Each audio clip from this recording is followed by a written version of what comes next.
This is a story about a bank that lent money against collateral that didn't exist. Yes, really. My name is Phil Kane. I'm a former banker turned investment banker. I help you learn from the mistakes of the past to borrow money effectively.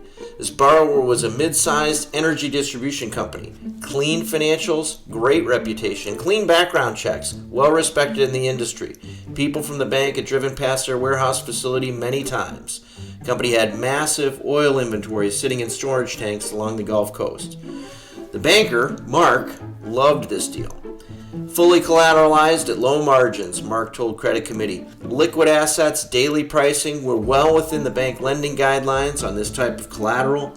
Borrower has a sterling reputation. My kids go to school with their kids. They've been in this community for decades. There are several other banks that would do this deal in a heartbeat. What could possibly go wrong? On paper, everything checked out.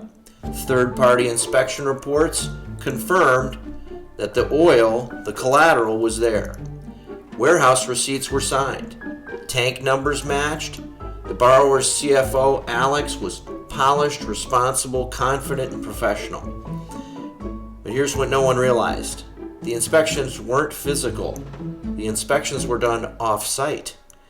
They were administrative. Inspectors reviewed logs and photographs and pictures of gauges. Reports were provided by the borrower, not independent, on-site, physical measurements by a third party. No site visits, no real-time verification. Translation, there was no actual inspection or verification of the collateral. And slowly, quietly, the oil disappeared. Some barrels were sold, others were pledged to other lenders. Some may have never existed at all. The paperwork stayed perfect.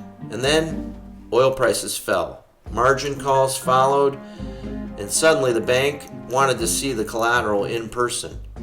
Well, when inspectors finally showed up, the tanks were empty. No oil, no inventory, no protection. The lead bank's mistake wasn't trusting the borrower. It was mistaking documents for reality. Because in lending, collateral that you can't touch might not exist at all. Trust but verify.